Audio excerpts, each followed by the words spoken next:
Halo, selamat kita bertemu kembali di channel Wahyu Pengharapan melalui segmen ringkasan pelajaran Alkitab, dan melalui video kali ini kita akan meneruskan dengan pelajaran yang ketujuh dengan topik kajian roti dan air hidup. Bangsa Israel meninggalkan Mesir menuju Kanaan, tanah yang berlimpah susu dan madu. Namun perjalanan mereka sukar dan panjang. Dalam 3 hari bekalan berkurang dan mereka mengeluh, menunjukkan iman yang lemah. Tuhan menyediakan air, roti, perlindungan, dan membantu mereka berorganisasi. Perjalanan ini mengajar mereka disiplin, penguasaan diri, dan pengorbanan, tidak mementingkan diri, kepercayaan, dan ketaatan kepada Tuhan. Musa sebagai pemimpin kelihatan perlu diikuti jika mereka mau berjaya. Kesatuan, kerjasama, dan saling membantu adalah kunci. Pertumbuhan rohani mereka bergantung kepada cara mereka menghadapi cabaran dan memberi respon terhadap kepimpinan Musa, terutama ketika ujian semakin berat.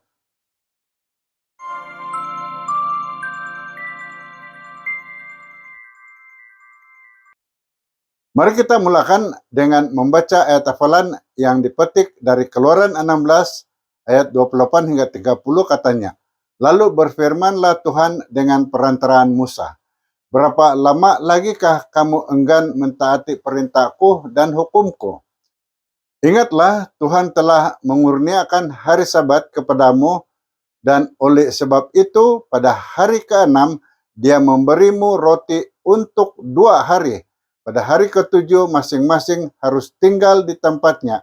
Tiada seorang pun boleh keluar dari tempatnya. Demikianlah bangsa itu beristirahat pada hari ke-7. Kita mulakan ringkasan ini dengan topik yang pertama, air yang pahit.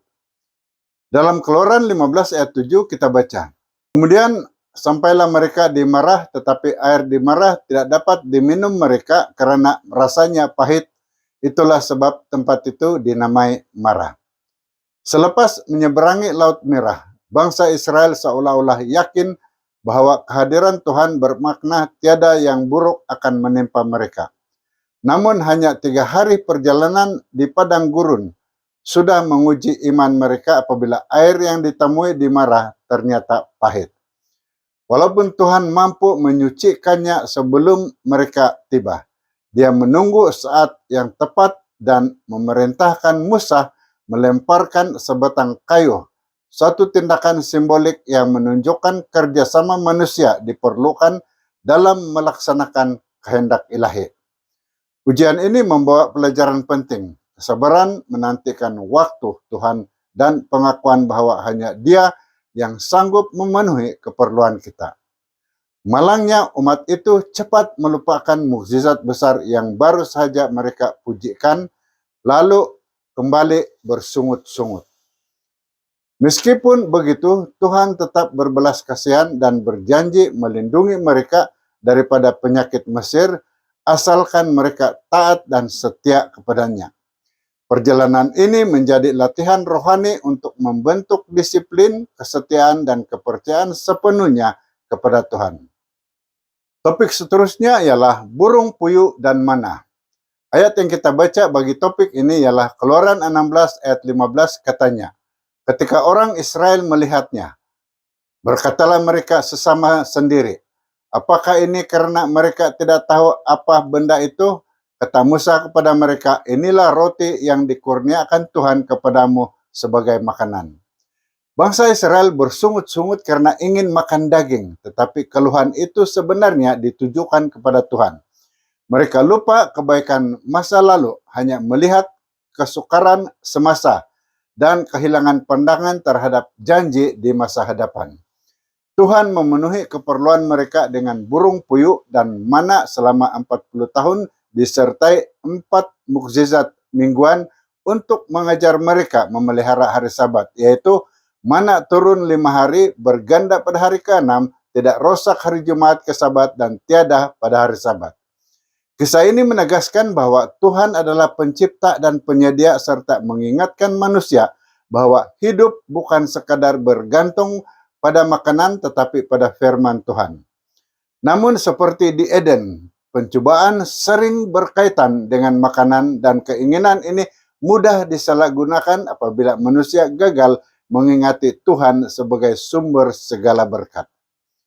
Topik ketiga ialah air dari batu. Dari Keluaran 17 ayat 6 kita baca, Aku akan hadir di hadapanmu di atas batu pejal di Horeb. Pukullah batu pejal itu, maka air akan keluar dari dalamnya sehingga bangsa itu akan dapat minum. Lalu Musa melaksanakan hal itu di hadapan mata para tua-tua Israel. Bangsa Israel walaupun setiap hari menerima roti dari surga, tetap bertanya, adakah Tuhan di tengah-tengah kita? Mereka meragui kehadirannya meskipun banyak bukti kuasa kasihnya telah dinyatakan. Di masa bermaksud pengujian dan di meribah bermaksud pertengkaran, mereka menguji Tuhan karena kehausan di padang gurun. Namun Tuhan tetap memberi air melalui batu di mana Kristus sendiri, batu rohani itu, menjadi sumber kehidupan fisikal dan rohani mereka. Paulus menegaskan bahwa pengalaman ini mengajar kita untuk percaya dan taat karena Kristus memimpin dengan teguh seperti batu yang kukuh. Air melambangkan kehidupan dan penyediaannya menunjukkan kepedulian Tuhan terhadap keperluan umatnya. Seperti bangsa Israel, kita dipanggil untuk mempercayainya sebagai pemberi kehidupan kekal yang tidak pernah gagal menepati janjinya. Saudara, seterusnya kita mengkaji topik menarik yaitu Yetro. Keluaran 18 ayat 21 mengatakan, selain itu, carilah dalam kalangan seluruh umat itu beberapa orang yang berkebolehan lagi takut kepada Allah. Orang yang boleh dipercayai dan amanah, yaitu tidak dapat disuap. Lantiklah mereka untuk menjadi pemimpin bagi 1.000 orang, pemimpin 100 orang, pemimpin 50 orang, dan pemimpin 10 orang. Yetro, bapak mertua Musa, datang ke Horeb membawa Zipporah dan anak-anak Musa setelah mendengar tentang pembebasan ajaib Israel dari Mesir. Musa menyambut mereka dengan gembira dan menceritakan segala perbuatan Tuhan. Bagaimana dia mengalahkan Firaun, menolong Israel melalui pelbagai kesusahan, dan menyelamatkan mereka. Yetro memuji kebesaran Tuhan, mengakuinya lebih besar daripada semua Tuhan, lalu mempersembahkan korban. Keesokan harinya, Yetro melihat Musa menghakimi bangsa seorang diri. Dia menasihati Musa supaya membahagikan tugas kepada pemimpin-pemimpin yang memenuhi 3 kriteria, yaitu takut akan Tuhan, boleh dipercayai, dan membenci rasuah. Mereka harus memimpin kumpulan dalam unit yang teratur, yaitu setiap 1.150 dan 10 orang, supaya beban Musa berkurang dan keadilan dapat dilaksanakan dengan lebih cekap. Musa dengan rendah hati menerima nasihat ini, lalu melaksanakannya dan memperkukuhkan pentadbiran Israel demi kesejahteraan seluruh umat. Topik terakhir ialah roti dan air hidup Yesus. Dalam Yohanes 6 ayat 51 mengatakan, Akulah roti hidup yang turun dari sorga. Orang yang makan roti ini akan hidup kekal. Roti yang akan kuberikan untuk hidup manusia di dunia ialah tubuhku. Paulus menegaskan bahwa kisah Keluaran ditulis sebagai pengajaran rohani, memberi amaran agar menjauhi sifat tamak, penyembahan berhala, perzinaan, mencabar Tuhan, dan mengumpat. Peristiwa ini menjadi teladan bagi umat akhir zaman supaya mereka belajar dari kesilapan Israel. Yesus mengaitkan kisah air dari batu dan roti dari surga kepada dirinya. Dialah pemberi air kehidupan yang melambangkan Roh Kudus, satu-satunya yang memuaskan dahaga batin akan damai, sukacita, dan kebahagiaan. Dia juga adalah roti hidup dari surga. Tubuhnya dipecahkan di salib untuk memberi keselamatan kepada yang percaya. Yesus menjelaskan bahwa bukan Musa yang memberi manna, tetapi Tuhan sendiri. Sesiapa yang datang kepadanya tidak akan lapar atau dahaga rohani lagi. Hanya Kristus, sumber kehidupan baru, yang mampu mengubah dan membaharui pikiran, membimbing umat agar hidup sebagai korban yang hidup, suci, dan berkenan kepada Tuhan, sesuai dengan kehendaknya yang baik dan sempurna. Dari pena inspirasi saya baca, Penebus dunia mengetahui keperluan setiap jiwa dan memberi kesegaran rohani saat kita lemah. Yesus ialah roti kehidupan setiap hari dan air kehidupan bagi jiwa yang dahaga.